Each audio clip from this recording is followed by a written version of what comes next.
31.1 परिचय। विचारों और विचारधाराओं के बारे में हमारे सोचने का तरीका समय के साथ बदलता रहता है। पुराने विचार और विचारधाराएं जो अब लोकप्रिय नहीं हैं, विचारों के इतिहास का हिस्सा बन जाती है। नए सिद्धांत राष्ट्रीय एवं अंतर्राष्ट्रीय समाजशास्त्रीय एवं सामाजिक वैज्ञानिक परिप्रेक्ष्य में अपना स्थान ग्रहण करते हैं। यह चक्र जारी रहता है, लेकिन जब कोई लोकप्रिय सैद्धांतिक दृष्टिकोण अपने चरम पर होता है, तो लोग अक्सर इसके बारे में भूल जाते हैं। इस निबंध में हम उत्तर संरचनावाद पर चर्चा करेंगे और फिर उत्तराधुनिक सिद्धांत की ओर बढ़ेंगे। हम यह पता लगाएंगे कि समाज और संस्कृति के अध्ययन के लिए ये दो समकालीन दृष्टिकोण कैसे ओवरलैप होते हैं और आपस में जुड़ते हैं। हम जिनसे निपट रहे हैं वे समग्र दृष्टिकोण के विभिन्न पहलू हैं।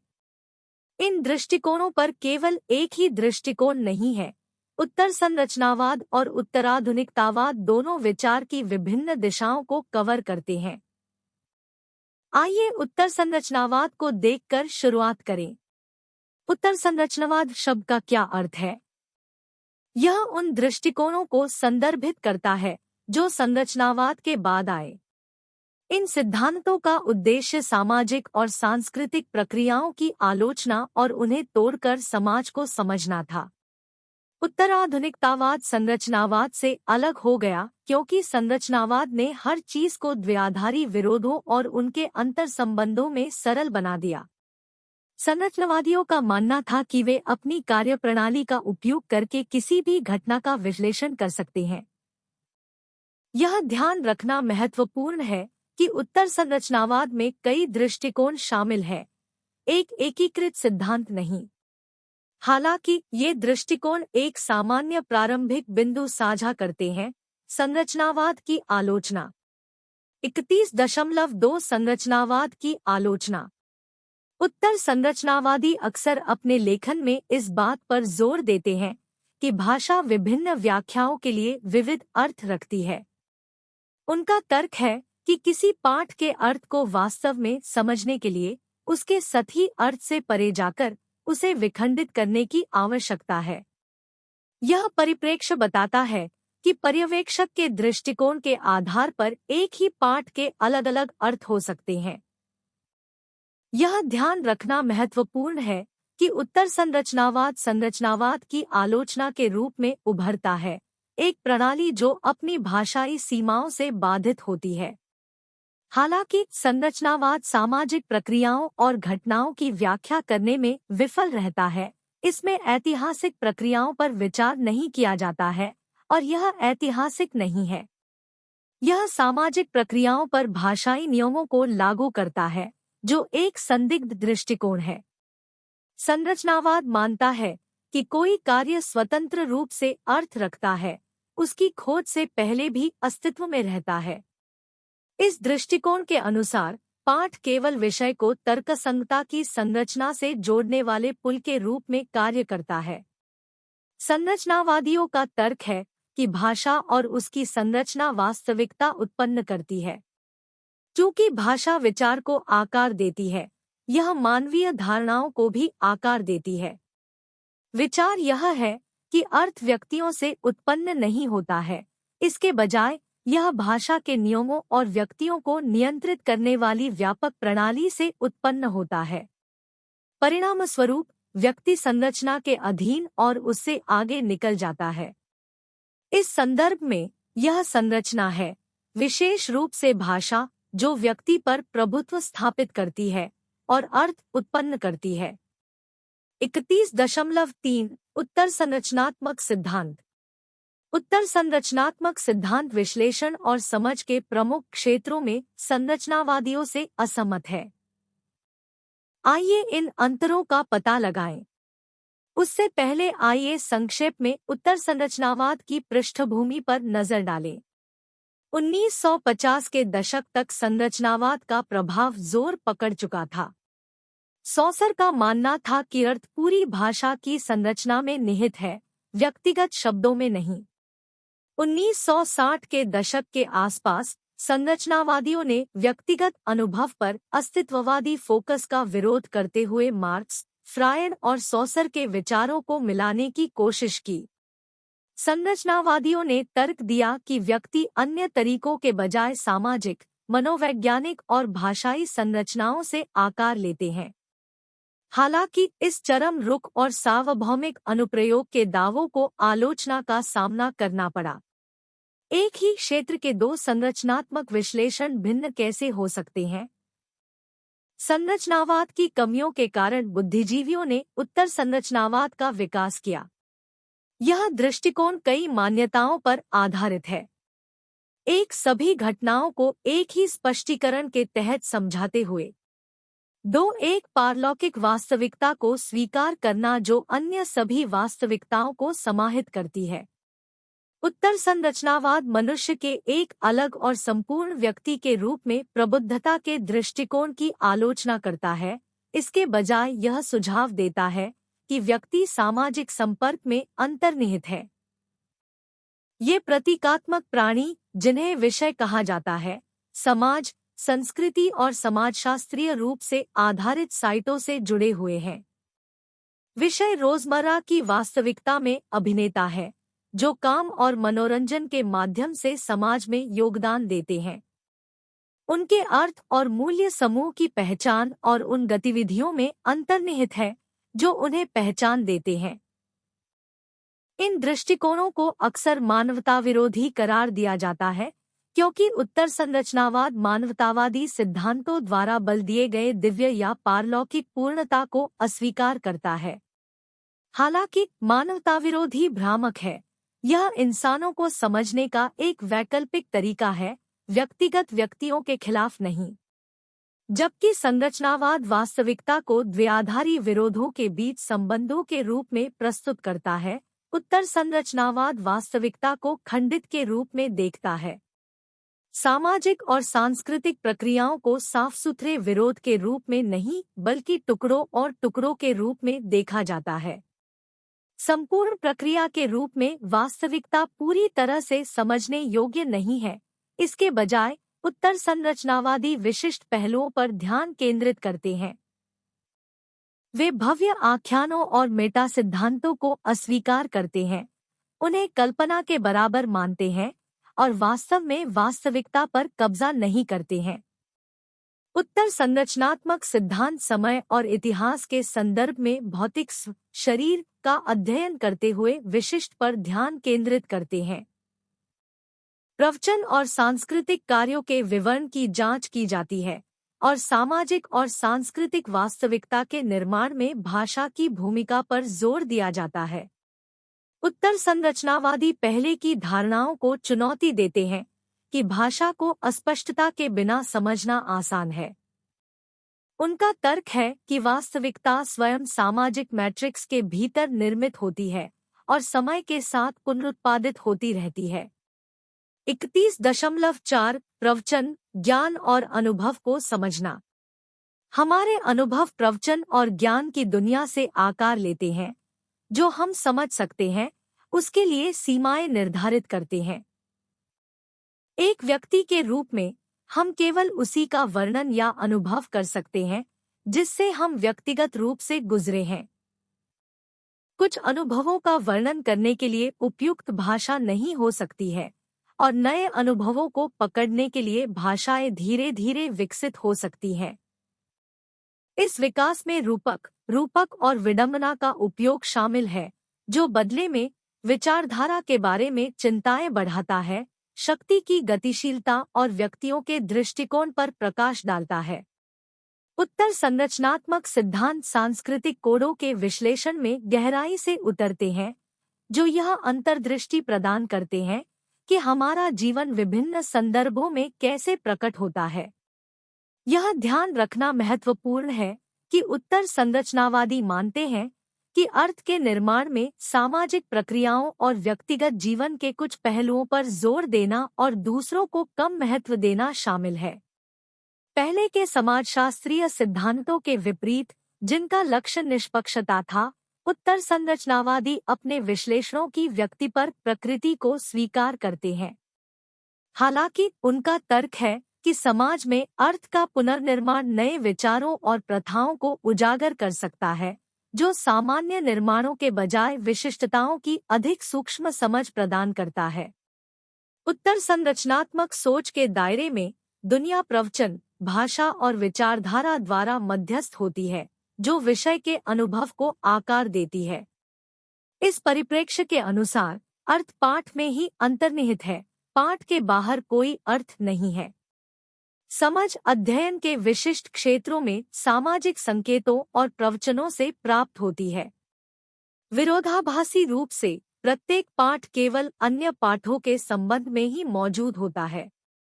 यह पहचानना आवश्यक है कि यद्यपि मनुष्य की वास्तविकता को समझने की क्षमता बरकरार रहती है, वास्तविकता का हमारा ज्ञान प्रवचन, प्रतीकों और भाषा की विभिन्न प्रक्रियाओं के माध्यम से प्राप्त होता है। प्रवचन स्वयं सामग्री में विविध है, कभी कभी संक्षिप्त और संक्षिप्त होता है। यह संयोग से उभरता है और अनिर्दिष्ट कारणों से गायब हो जाता है। मिशेल फौकॉल्ट इतिहास को आकस्मिक घटनाओं की एक श्रृंखला के रूप में देखते हुए भव्य सिद्धांतों और मेटाकथाओं के माध्यम से इतिहास की भविष्यवाणी करने के खिलाफ तर्क देते हैं।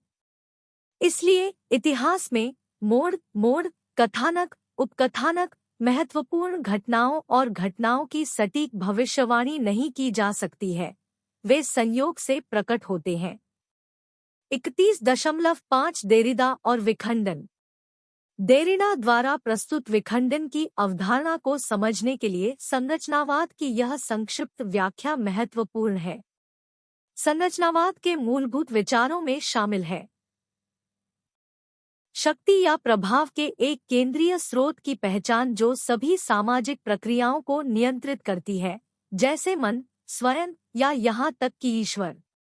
मान्यता है कि सभी संरचनाएं विपरीत या द्वैधारी विरोध के जोड़े से बनी होती है, जहां एक तत्व को दूसरे की तुलना में अधिक महत्वपूर्ण माना जाता है। इन विरोधों को अक्सर प्लस के रूप में दर्शाया जाता है, जिसमें अच्छाई, बुराई, ईश्वर, मनुष्य और समान युग्म जैसी अवधारणाएं शामिल होती है।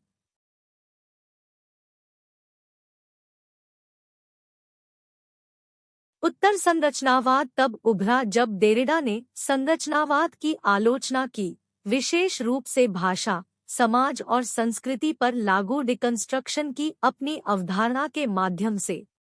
संरचनावादियों का मानना था कि व्यक्ति नियंत्रण संरचनाओं द्वारा सीमित थे। इसके विपरीत देरिडा ने तर्क दिया कि भाषा को लेखन तक सीमित किया जा सकता है, जो व्यक्तियों पर नियंत्रण नहीं रखता है। उन्होंने तर्क दिया कि सभी संस्थान और संरचनाएं अनिवार्य रूप से लेखन के रूप हैं और उनमें व्यक्तियों को नियंत्रित करने की क्षमता का अभाव है।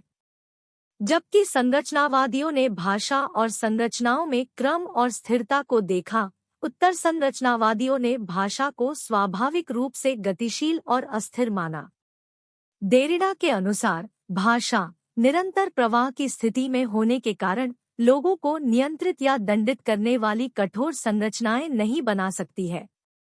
एक प्रक्रिया के रूप में विखंडन में अध्ययन के तहत अवधारणाओं या प्रक्रियाओं को विच्छेदित करना शामिल है। इस शब्द को गढ़ने वाले देरिडा ने पश्चिमी देशों में लोगोसेंट्रिज्म के प्रभुत्व की आलोचना की।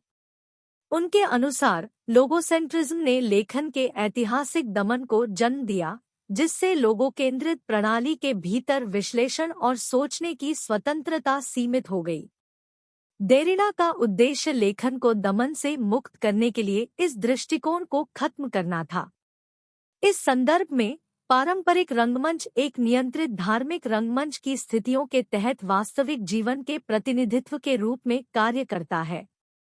देरिडा ने इस तरह के प्रतिनिधित्व को महत्वपूर्ण माना क्योंकि यह लेखन को ऐतिहासिक दमन से मुक्त करने और पश्चिमी विचार में तर्कवाद को चुनौती देने के उनके लक्ष्य के अनुरूप है। Box 31.1 theological theatre. देरिडा पारंपरिक थिएटर के विपरीत क्रूरता के रंगमंच के बारे में बात करता है, जो प्रतिनिधित्वात्मक तर्क का पालन करता है और देरिडा द्वारा इसे धर्मशास्त्रीय करार दिया गया है। पारंपरिक रंगमंच में एक लेखक निर्माता होता है जो दूर से एक पाठ से लैस होकर प्रतिनिधित्व के समय और अर्थ की देखरेख और विनियमन करता है। प्रतिनिधित्व निर्देशकों या अभिनेताओं जैसे प्रतिनिधियों द्वारा किया जाता है जो निर्माता के विचारों को मूर्त रूप देते हैं। धार्मिक चरण में एक निष्क्रिय बैठे हुए दर्शक भी शामिल होते हैं जो दर्शकों, उपभोक्ताओं और आनंद लेने वालों के रूप में कार्य करते हैं। देरिडा 1978 लेखन और अंतर पृष्ठ 235। देरिडा एक वैकल्पिक चरण की कल्पना करता है जो ग्रंथों और लेखकों के नियंत्रण से बच जाता है लेकिन पूर्ण अव्यवस्था या अराजकता में पड़ने से बच जाता है। वह पारंपरिक रंगमंच और जीवन में एक मौलिक बदलाव चाहते हैं जिसका लक्ष्य मंच पर या सामाजिक प्रक्रियाओं में लेखक, ईश्वर की याद दिलाने वाले के प्रभुत्व से दूर जाकर व्यक्तिगत स्वतंत्रता के करीब जाना है। देरिडा पारंपरिक रंगमंच के विघटन के लिए तर्क देते हैं, इस आलोचना को समाज तक फैलाते हैं जिसे वह लोगोसेंट्रिक के रूप में देखते हैं। उनके विचार में रंगमंच में लेखक का प्रभाव इतना प्रबल है कि यह तानाशाही जैसा दिखता है। इसी प्रकार बौद्धिक अधिकारी बौद्धिक विचारों और सूत्रों को नियंत्रित करते हैं, सामाजिक प्रक्रियाओं में प्रवचन को आकार देते हैं। पोस्ट स्ट्रक्चरलिस्ट विकेंद्रीकरण की वकालत करते हैं, यह दावा करते हुए कि जब समाज पर कोई विशिष्ट सत्तावादी दबाव नहीं होता है तो यह खुला हो जाता है जिससे खेल और अंतर की अनुमति मिलती है। जैसा कि देरिडा 1978-297 ने तर्क दिया है, यह चालू, प्रतिवर्ती और खुली प्रक्रिया वर्तमान को सामाजिक गतिविधि के लिए एकमात्र अस्तित्व और क्षेत्र के रूप में रखती है। समाधान खोजने में अतीत को देखना शामिल है क्योंकि भविष्य की सटीक भविष्यवाणी नहीं की जा सकती है। देरिडा एक सटीक समाधान प्रदान नहीं करता है लेकिन इस बात पर जोर देता है कि अंततः केवल लिखना, अभिनय करना और अंतर के साथ खेलना है। संक्षेप में उत्तर संरचनात्मक विचारों के उदाहरण की ओर मुड़ते हुए मिशेल फौकॉल्ट एक प्रमुख उत्तर संरचनावादियों से गंभीर रूप से भिन्न है। जबकि भाषा विज्ञान फौकॉल्ट को भारी रूप से प्रभावित करता है, यह विशेष रूप से उत्तर संरचनावादी स्कीमा में अपनाए जाने वाले या संशोधित किए जाने वाले विचारों के दायरे पर हावी नहीं होता है। फौकॉल्ट जैसे पोस्ट स्ट्रक्चरल विचारक द्विआधारी शब्दों के बीच संबंधों की जांच तक सीमित रहने से बचते हुए विभिन्न विचारों और प्रभावों से आकर्षित होते हैं। तर्क प्रस्तुत करने में स्रोतों की यह विविधता फौकॉल्ट को उत्तर संरचनावादियों के बीच वर्गीकृत करती है। 31.6 फौकॉल्ट और ज्ञान का पुरातत्व। फौकॉल्ट ने अपनी पद्धति को ज्ञान का पुरातत्व के रूप में समझाया। इस दृष्टिकोण में उन्होंने ज्ञान और प्रवचन के अध्ययन में गहराई से प्रवेश किया। फौकॉल्ट के अनुसार यह पद्धति इतिहास की तुलना में समाज को समझने का बेहतर तरीका प्रदान करती है।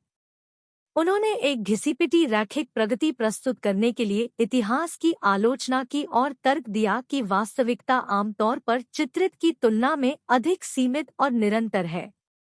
बॉक्स 31.2 ज्ञान का पुरातत्व। कार्यप्रणाली पर अपने प्रारंभिक कार्य में फौकॉल्ट 1966 ने ज्ञान का पुरातत्व चलाया। उनका ध्यान ज्ञान, विचारों और प्रवचन के तरीकों पर था।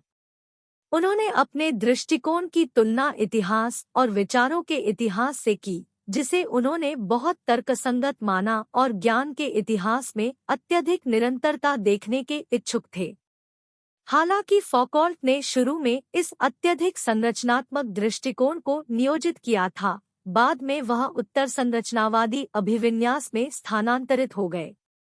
यह परिवर्तन सत्ता के मुद्दों और ज्ञान और सत्ता के बीच संबंध पर दृष्टिकोण की चुप्पी से प्रेरित था। एक प्रमुख समाजशास्त्री के रूप में एक महत्वपूर्ण विरासत छोड़कर मिशेल फौकॉल्ट का 1984 में 58 वर्ष की आयु में निधन हो गया।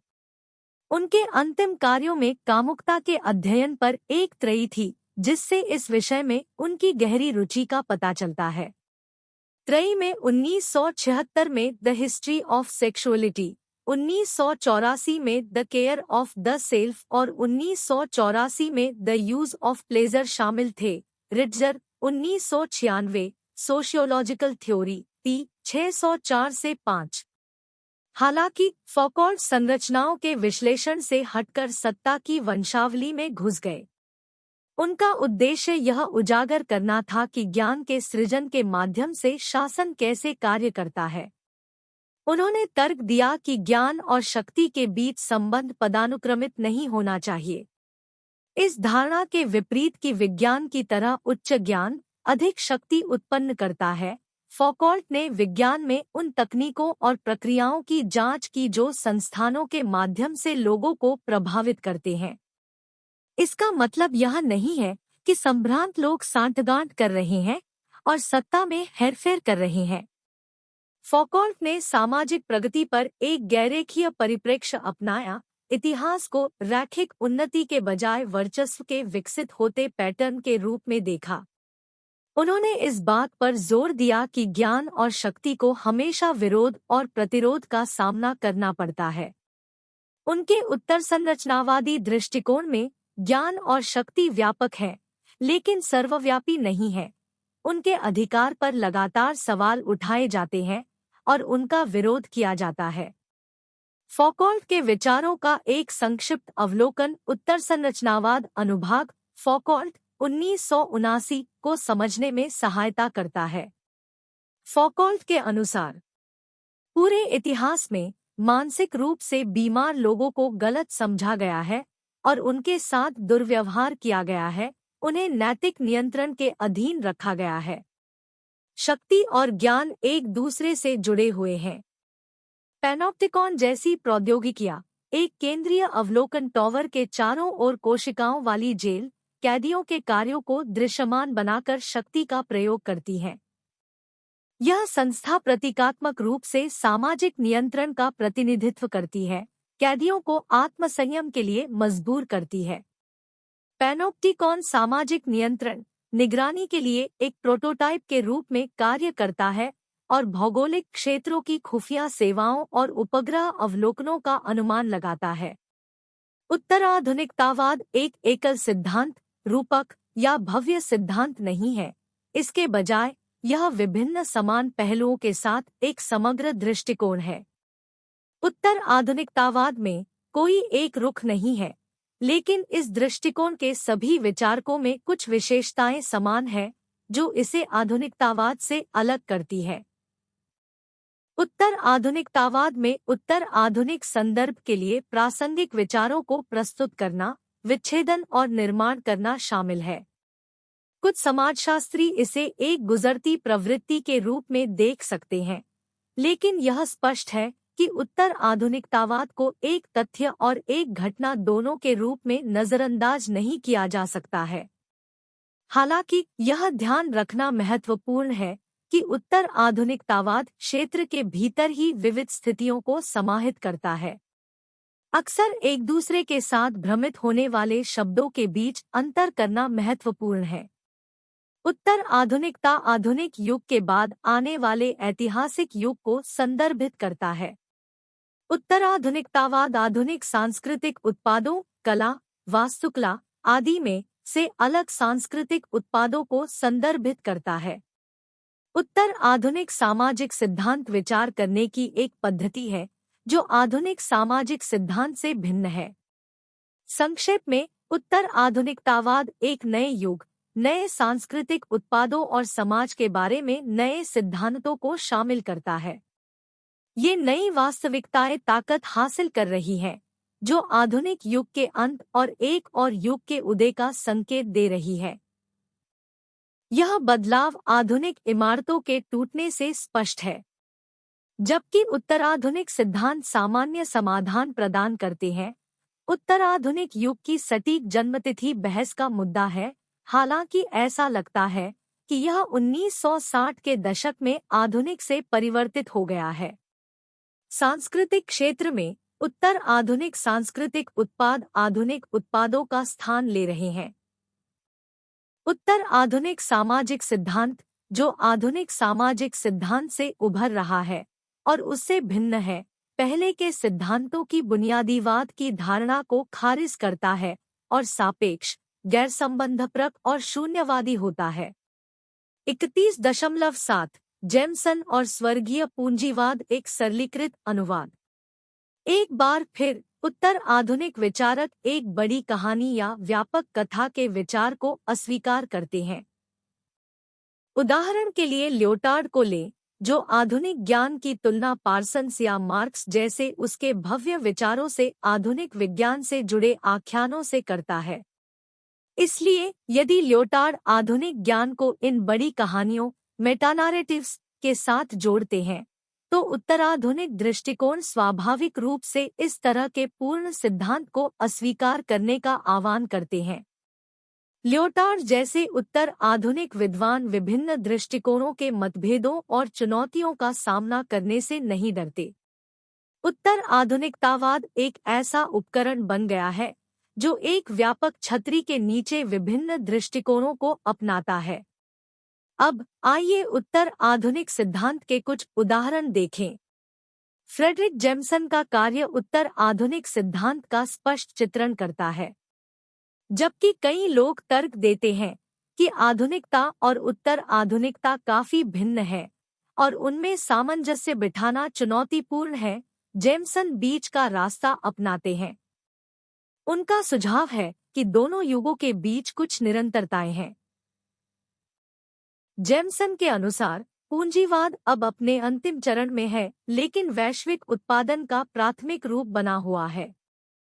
पूंजीवाद का यह अंतिम चरण उत्तराधुनिकतावाद के उद्भव के साथ मेल खाता है। भले ही सांस्कृतिक तर्क बदल गया है, अंतर्निहित संरचना पूंजीवाद के प्रारंभिक रूपों के समान है, जैसा कि मार्क्सवादी ढांचे के लेंस के माध्यम से देखा जाता है। जेमसन उत्तर आधुनिक स्थिति में उत्तर आधुनिकतावाद के सकारात्मक और नकारात्मक दोनों पहलुओं की पहचान करते हैं। वह प्रकृति और अराजकता को साथ साथ विद्यमान देखता है। जेमसन के अनुसार पूंजीवाद प्रगति के 3 चरणों से गुजरा है। पहला बाजार पूंजीवाद है, जो राष्ट्रीय बाजारों की विशेषता है।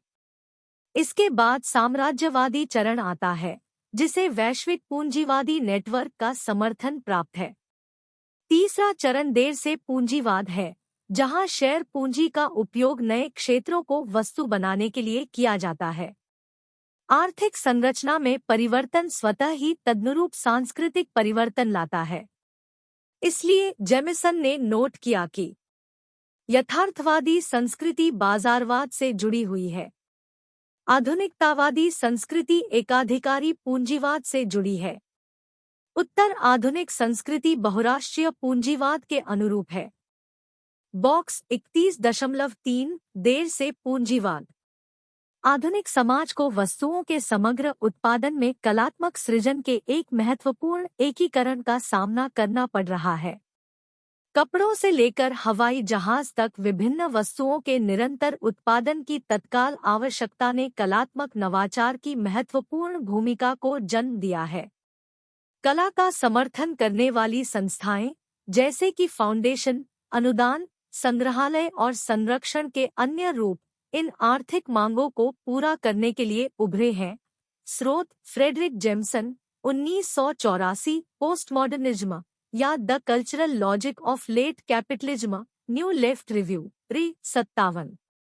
जेमिसन का दृष्टिकोण आधार और अधिरचना के एक मॉडल के भीतर संचालित होता है। जेमसन के अनुसार उत्तर आधुनिक समाज कई विशेषताओं को प्रदर्शित करता है। सबसे पहले सांस्कृतिक उत्पादों में सतीपन पर ध्यान केंद्रित किया जाता है, जिसमें गहराई की कमी होती है और केवल सतही अर्थों को कवर किया जाता है। उदाहरणों में सूप के डिब्बे और मर्लिन मुनरो के चित्र जैसी पेंटिंग शामिल है, जिन्हें सिमुलैक्रा माना जाता है क्योंकि वे प्रतियों की प्रतियां हैं जो मूल से दूर हैं। जेमसन 1984-86। इन चित्रों में गहराई और भावनात्मक जुड़ाव का अभाव है, जो उत्तर आधुनिक समाजों के अलगाव में योगदान देता है। विखंडन अलगाव की जगह लेता है, जिससे अवैयक्तिक अंतःक्रियाएं होती है। इसके अतिरिक्त ऐतिहासिकता हाशिए पर है, अतीत का ज्ञान पाठ्यपरक है और अंतरपाठीयता की ओर प्रवृत्त है। उत्तराधुनिकतावादी एक रेखीय अतीत से चिपके रहने के बजाय उपलब्ध शैलियों में से चयन करते हुए अतीत को अपनाते हैं। पिछले इतिहास के बारे में सच्चाई मायावी हो जाती है और इतिहासकार ऐसी बातों का सहारा लेते हैं जो ऐतिहासिक वास्तविकता को सटीक रूप से प्रतिबिंबित नहीं कर सकती है। उत्तर आधुनिकतावाद की विशेषता नई प्रौद्योगिकियों, विशेषकर कंप्यूटर और इलेक्ट्रॉनिक मशीनों की उपलब्धता है। उत्तर आधुनिक समाज गहरे प्रवाह, भ्रम और विभिन्न लक्षणों का अनुभव करते हैं जो तनाव और तनाव में योगदान करते हैं। बहुराष्ट्रीय अर्थव्यवस्था और उपभोक्तावाद के सांस्कृतिक प्रभाव से निपटना चुनौतीपूर्ण हो जाता है। जेमसन कलाकारों, उपन्यासकारों और कामकाजी लोगों के बीच सहयोग पर जोर देते हुए उत्तर आधुनिक वास्तविकताओं को नेविगेट करने के लिए संज्ञानात्मक मानचित्रों की वकालत करते हैं। जेमसन के मार्क्सवादी सिद्धांत और उत्तर आधुनिकतावाद को पाटने के प्रयास के बावजूद यह आधार अधिरचना द्वंद्ववाद पर निर्भरता के कारण मार्क्सवादियों और उत्तर आधुनिकतावादियों दोनों का विरोध करता है।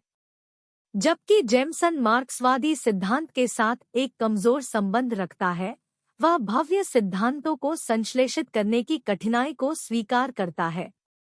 इसके विपरीत जीन बॉड्रिलार्ड उत्तर आधुनिकतावाद को एक मनमौजी सामाजिक सिद्धांत के रूप में प्रस्तुत करते हैं।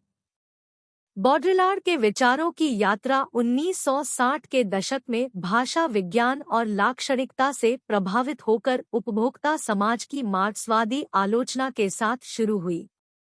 हालांकि वह अंततः मार्क्सवाद और संरचनावाद से हट गए। 31.8 बॉड्रिलार्ड और उत्तर आधुनिकतावाद।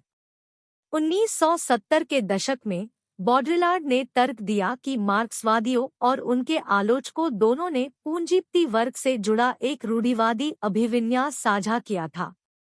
उनका मानना था कि एक अलग स्पष्टीकरण की आवश्यकता है और उन्होंने आर्थिक लेनदेन के विकल्प के रूप में प्रतीकात्मक विनिमय की अवधारणा पेश की। प्रतीकात्मक आदान प्रदान में उपहार देने और प्राप्त करने की एक सतत प्रक्रिया शामिल है, जो कि देर से पूंजीवाद के तर्क से अलग है। बॉड्रिलार्ड ने देखा कि प्रतीकात्मक आदान प्रदान इस विचार के आधार पर एक समाज के गठन का संकेत देता है, लेकिन उन्होंने जानबूझकर खुद को किसी भी राजनीतिक रुख के साथ जोड़ने से परहेज किया। इसके बजाय उन्होंने समकालीन समाज की जांच की और नोट किया कि इसे उत्पादन विधियों की तुलना में इलेक्ट्रॉनिक मीडिया जैसे टीवी, कंप्यूटर और उपग्रह द्वारा अधिक परिभाषित किया गया था। यह बदलाव उत्पादन के विभिन्न तरीकों से उत्पादन की संहिता पर अधिक केंद्रित समाज की ओर था। शोषण और मुनाफे का स्थान संकेतों और उन्हें उत्पन्न करने वाली प्रणालियों के प्रभुत्व ने ले लिया।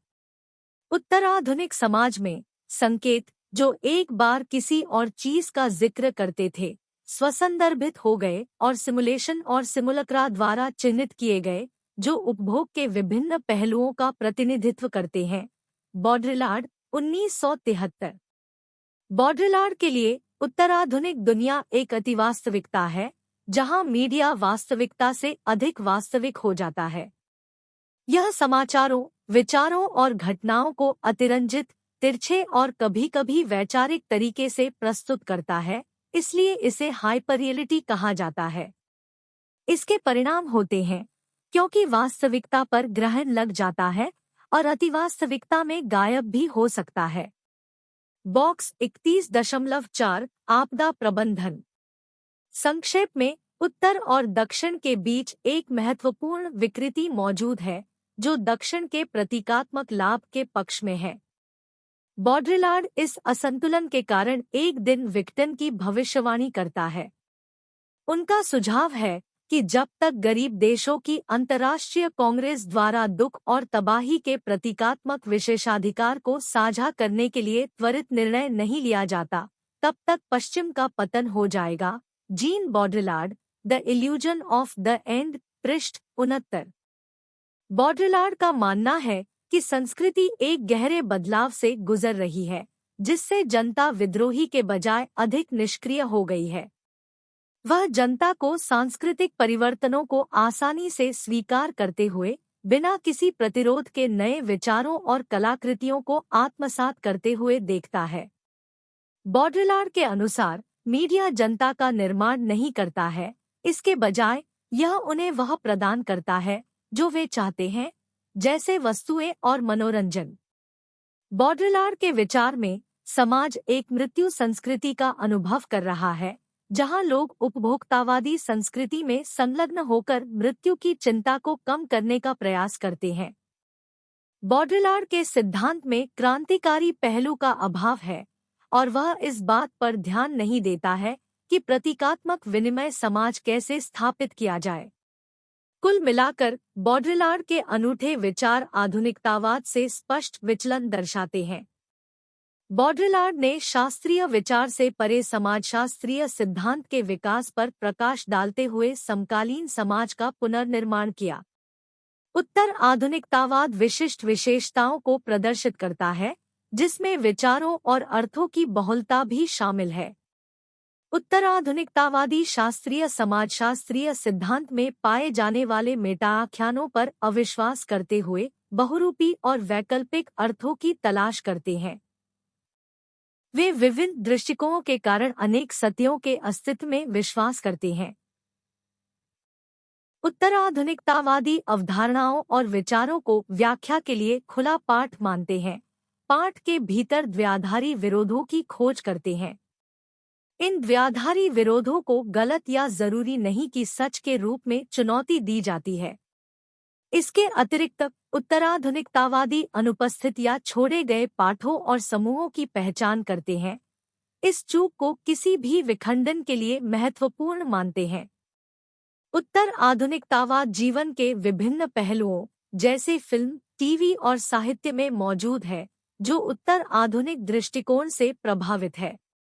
यह प्रभाव भाषा तक फैला हुआ है, जहां शब्दों और रूपों का उपयोग किया जाता है और खेल की अवधारणा मौलिक है। प्ले में विचारों को जोड़ने वाले फ्रेम को बदलना, रूपों के उपयोग की अनुमति देना शामिल है। इस संदर्भ में पाठ पाठक की व्याख्या के माध्यम से अर्थ प्राप्त करता है, लेखक की नहीं। यह नाटक इस प्रकार है कि लेखक पाठक की चेतना में महत्वपूर्ण हो जाता है। हालांकि भाषा पर यह उत्तराधुनिक परिप्रेक्ष्य पारंपरिक संचार को चुनौती देता है, जहां पाठक को संदेश देने के लिए लेखक के लिए स्पष्टता आवश्यक है। साहित्य में उत्तराधुनिक रचनाएं आवश्यक रूप से आधुनिकतावादी साहित्य का विरोध नहीं करती, बल्कि इसे शैलीगत रूप से विस्तारित करती है। डेविड फोस्टर वालेस और थॉमस पिंचन जैसे उल्लेखनीय उत्तर आधुनिक लेखक प्रबुद्धता आधुनिकता की विशाल प्रणाली निर्माण की आलोचना करते हैं। उत्तर संरचनावाद और उत्तराधुनिकतावाद आपस में घनिष्ठ रूप से जुड़े हुए हैं। फ्रैंकोइस लियोटार्ड जैसे कुछ लेखक दोनों क्षेत्रों में फैले हुए हैं। संरचनावाद स्थिर कारकों और पैटर्न की तलाश करता है, जिसे उत्तर आधुनिकतावादी निरर्थक कहकर अस्वीकार करते हैं। उत्तराधुनिकतावाद संरचनावाद के सांस्कृतिक आयाम को बनाए रखता है, लेकिन वैज्ञानिकता के उसके दावों को खारिज करता है। उल्लेखनीय रूप से उत्तर संरचनावाद एक दार्शनिक स्थिति है, न कि एक युग, जबकि उत्तराधुनिकतावाद उत्तराधुनिक युग से जुड़ा है। 31.9 निष्कर्ष।